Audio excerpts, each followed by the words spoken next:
Hello दोस्तों, नमस्कार। स्वागत है आपका अपने यूट्यूब चैनल प्रैक्टिस पेपर पर। चलिए दोस्तों, शुरू करते हैं आज की प्रैक्टिस और चलते हैं अपने पहले सवाल पर। दोस्तों, मैं आपसे कहना चाहता हूं कि अगर आपको ये वीडियो पसंद आए तो प्लीज़ मेरे वीडियो को लाइक करें, चैनल को सब्सक्राइब करें और ज़्यादा से ज़्यादा इस वीडियो को अपने दोस्तों में शेयर करें। तो चलिए देर ना करते हुए शुरू करते हैं आज का पहला सवाल। और हमारा पहला सवाल है, स्वतंत्र भारत में राष्ट्रीय वन नीति कब लागू की गई थी? तो स्वतंत्र भारत में जो राष्ट्रीय वन नीति है वो वर्ष 1952 में लागू की गई थी। स्वतंत्र भारत में राष्ट्रीय वन नीति को 1952 में लागू किया गया था। चलिए चलते हैं दूसरे सवाल पर। तो हमारा दूसरा सवाल है, सुभाष चंद्र बोस भारतीय राष्ट्रीय कांग्रेस के अध्यक्ष कब बने थे? सुभाष चंद्र बोस के बारे में पूछा गया है कि ये भारतीय राष्ट्रीय कांग्रेस के अध्यक्ष कब बने थे।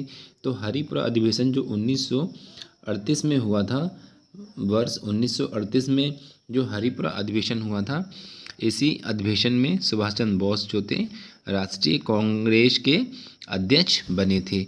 आइए चलते हैं अगले सवाल पर। हमारा सवाल नंबर 3 है कि फुतुह-उस सलातीन नामक पुस्तक किसने लिखी थी? फुतुह-उस सालतीन नामक पुस्तक किसने लिखी थी? तो ये लिखी थी अब्दुल मलिक ईशामी ने। अब्दुल्ला मलिक ईशामी द्वारा पुस्तक लिखी गई थी फुतुह-उस सलातीन। आइए चलते हैं अपने अगले सवाल पर। तो हमारा अगला सवाल है, बर्फ़ से लदी बेहद ठंडी हवा पुर्गा, हवा का क्या नाम है? पुर्गा। ये कहाँ चलती है? तो ये रूस के टुंड्रा प्रदेशों में इस हवा का जो है कहर होता है। ये हवा चलती है पुर्गा। पुर्गा नाम की जो बर्फ़ से लदी हुई बेहद ठंडी हवा है, ये रूस के टुंड्रा प्रदेशों में चलती है। आइए चलते हैं अपने अगले सवाल पर। हमारा सवाल नंबर 5 है कि सल्फ़र डाइऑक्साइड को पानी में घोलने पर क्या बनता है? तो सल्फ़र डाइऑक्साइड को पानी में अगर हम घोलेंगे तो हमें सल्फ्यूरस अम्ल मिलता है। सल्फ़र डाइऑक्साइड को पानी में घोलने से सल्फ्यूरस अम्ल की प्राप्ति होती है। आइए चलते हैं अगले सवाल पर। तो हमारा अगला सवाल है, संविधान सभा द्वारा राष्ट्रीय गान को कब अपनाया गया था? तो ये तारीख थी 24 जनवरी 1950। 24 जनवरी 1950 को संविधान सभा द्वारा राष्ट्रीय गान को अपनाया गया था। आइए चलते हैं अगले सवाल पर। हमारा सवाल नंबर 7 है कि वर्ष 1956 में आंध्र प्रदेश राज्य की जब गठन हुआ था, उस समय आंध्र प्रदेश की जो राजधानी थी वो क्या थी? तो वर्ष 1956 में जब आंध्र प्रदेश राज्य का गठन हुआ, उस समय वहाँ की राजधानी कुर्नूल थी। कुर्नूल 1956 में आंध्र प्रदेश की राजधानी बनी थी। आइए चलते हैं अगले सवाल पर। अच्छा, अभी अभी जो आंध्र प्रदेश की राजधानी है वो क्या है? तो वो है अमरावती। अमरावती को आंध्र प्रदेश की राजधानी बनाया जाएगा, ऐसा प्रस्तावित है अमरावती को। आइए चलते हैं अगले सवाल पर। हमारा सवाल नंबर 8 है कि 86वें संविधान संशोधन द्वारा प्रस्तावित शिक्षा के अधिकार को कब से लागू किया गया? तो जो 86वां संविधान संशोधन था, उसमें क्या शिक्षा के अधिकार का जो है संशोधन करके इसको प्रस्तावित किया गया था। तो ये वर्ष 1910 से लागू किया गया। 86वां संविधान संशोधन से कब हुआ था? ये वर्ष 2002 में हुआ था। आइए चलते हैं अगले सवाल पर। हमारा सवाल नंबर 9 है कि उत्तर प्रदेश का सबसे ऊंचा बांध रामगंगा बांध का निर्माण किस वर्ष किया गया था? तो उत्तर प्रदेश का पहले तो ये यही क्लियर है कि सबसे ऊंचा बांध कौन सा है, तो उस बांध का नाम है, उत्तर प्रदेश का सबसे ऊंचा बांध है रामगंगा बांध। इसका निर्माण कब किया गया था? तो वर्ष 1978 में रामगंगा नदी पर उत्तर प्रदेश में रामगंगा बांध का निर्माण किया गया था। आइए चलते हैं अगले सवाल पर।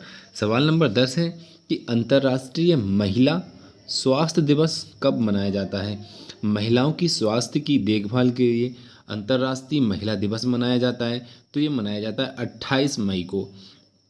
28 मई को अंतर्राष्ट्रीय महिला स्वास्थ्य दिवस के रूप में मनाया जाता है। जैसे कि अंतर्राष्ट्रीय महिला दिवस 8 मार्च को मनाया जाता है, उसी तरीके से महिलाओं की स्वास्थ्य की देखभाल के लिए जो अंतर्राष्ट्रीय महिला स्वास्थ्य दिवस मनाया जाता है, इसको 28 मई को मनाया जाता है। आइए चलते हैं अगले सवाल पर।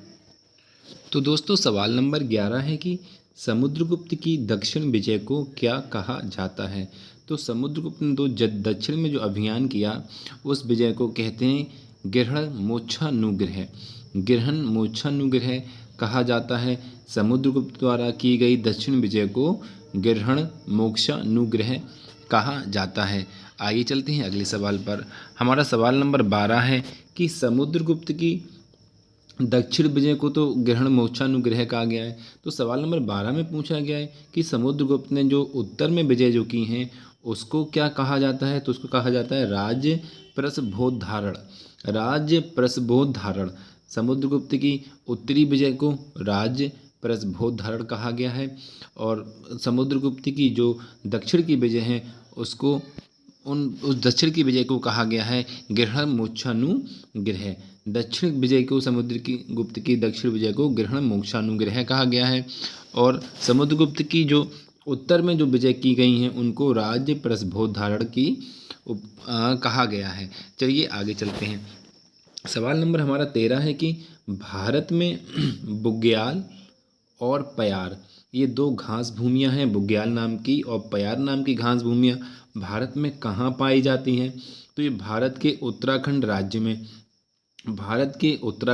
में बुग्याल नाम की और पयार नाम की घास भूमियाँ पाई जाती हैं। जैसे कि आपने सुना होगा कि जम्मू कश्मीर में गुलमर्ग, सोनमर्ग ये भी घास भूमियाँ पाई जाती हैं। आइए चलते हैं अगले सवाल पर। सवाल नंबर 14 है कि भारत में जीएसटी लागू करने की सिफारिश किस समिति ने की थी।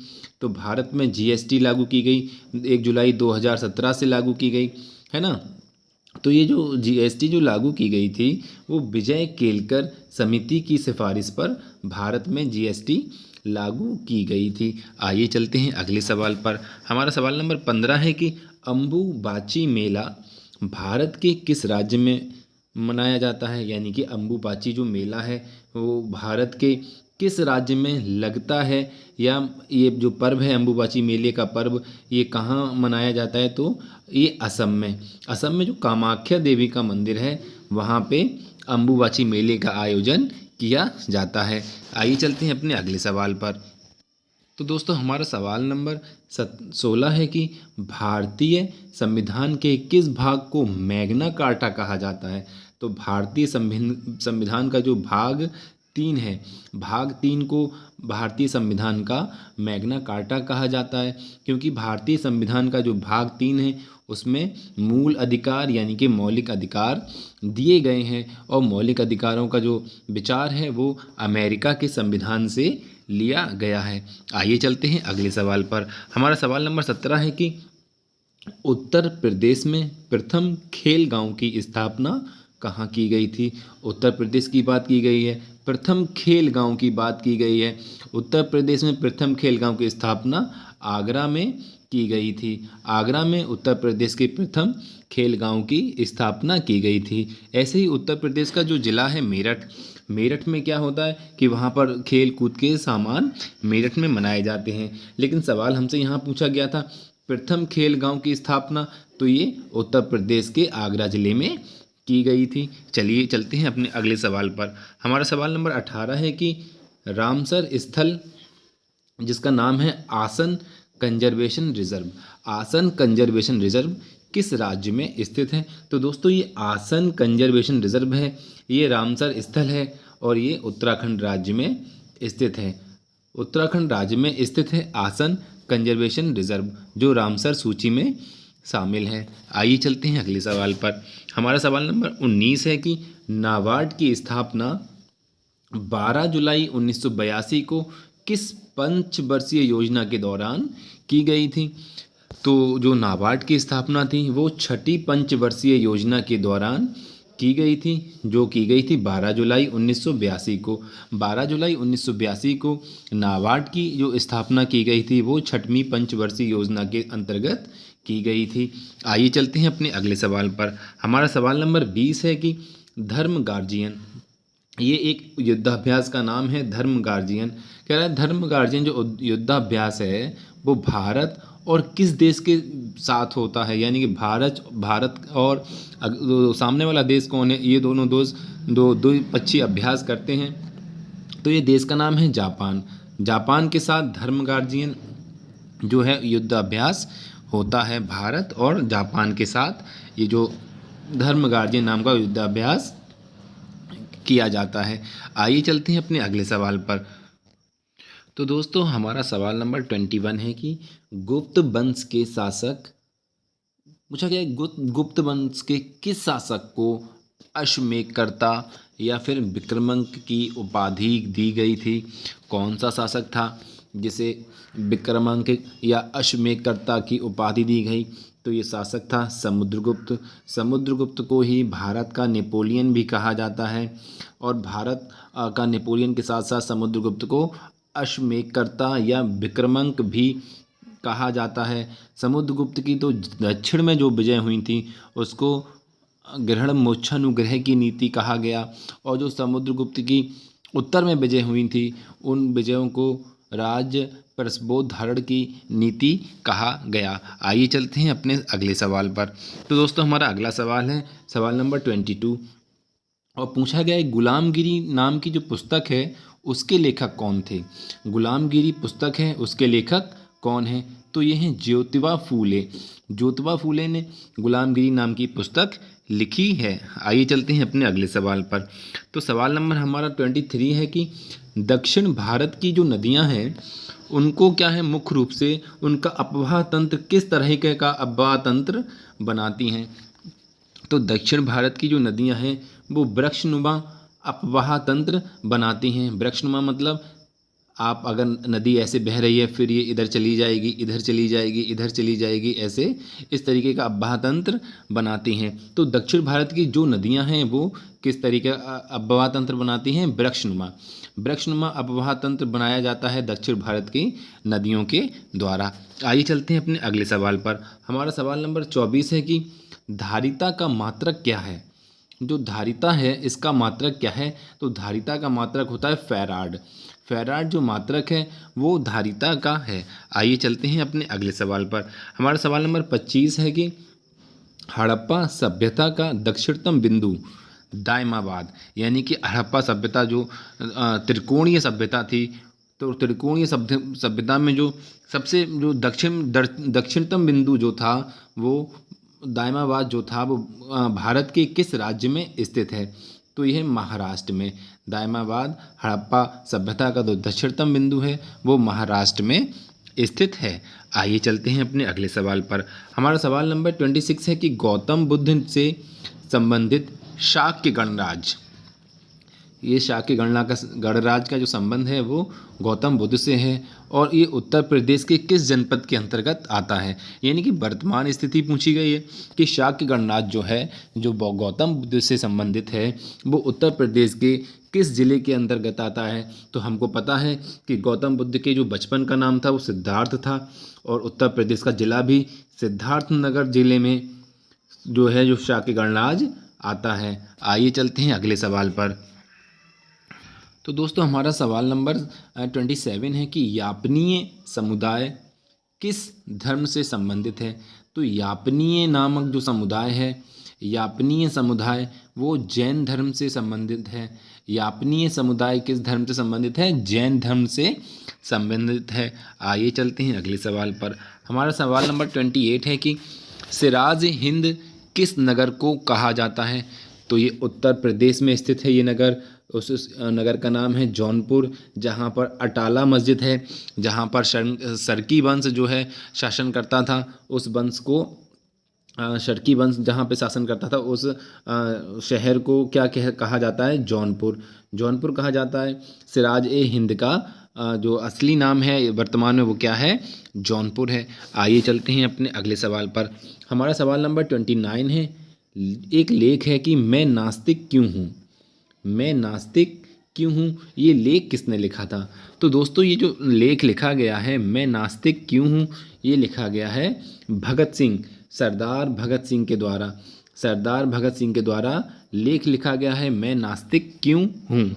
आइए चलते हैं अपने अगले सवाल पर। हमारा सवाल नंबर 30 है कि स्टेनलेस स्टील का आविष्कार किसने किया था। तो स्टेनलेस स्टील का जो आविष्कार किया गया था वो हैरी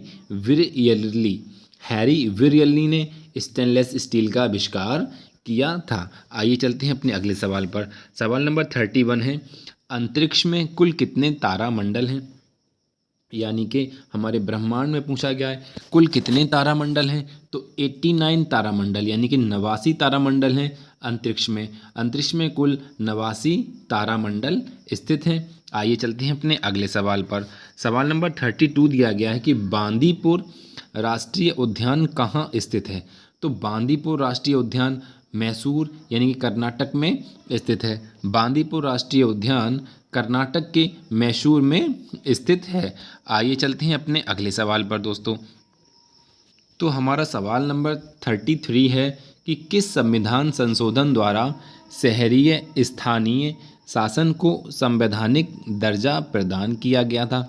कौन सा संविधान संशोधन था जिससे कि नगर पालिका और ये नगर निगमों का गठन किया जाता है। तो 74वां संविधान संशोधन 74वां संविधान संशोधन था जिसमें शहरी और स्थानीय शासन को संवैधानिक दर्जा प्रदान किया गया था। आइए चलते हैं अगले सवाल पर। हमारा अगला सवाल है कि राष्ट्रीय अल्पसंख्यक आयोग का गठन कब किया गया था। अल्पसंख्यक आयोग का गठन कब किया गया था ये पूछा गया है। तो वर्ष 1992 में। वर्ष 1992 में राष्ट्रीय अल्पसंख्यक आयोग का गठन किया गया था। अच्छा, राष्ट्रीय महिला आयोग का गठन भी वर्ष 1992 में ही किया गया था। आइए चलते हैं अगले सवाल पर। हमारा सवाल नंबर 35 और हमारे इस वीडियो का आखिरी सवाल है कि उत्तर प्रदेश में उर्दू प्रशिक्षण एवं अनुसंधान केंद्र कहाँ अवस्थित है। यानी कि उत्तर प्रदेश में जो उर्दू प्रशिक्षण अनुसंधान केंद्र है वो कहाँ है। तो ये हमारे उत्तर प्रदेश की राजधानी लखनऊ में स्थित है। हमारे उत्तर प्रदेश की राजधानी लखनऊ में जो है उर्दू प्रशिक्षण एवं अनुसंधान संस्थान स्थित है।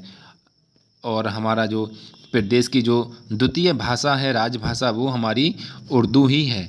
तो दोस्तों ये थे हमारे 35 क्वेश्चन इस वीडियो के। तो दोस्तों अगर मेरा ये वीडियो आपको पसंद आया हो तो प्लीज़ इस वीडियो को लाइक कीजिए, वीडियो को शेयर कीजिए और चैनल को सब्सक्राइब कीजिए। थैंक यू दोस्तों, थैंक यू वेरी मच।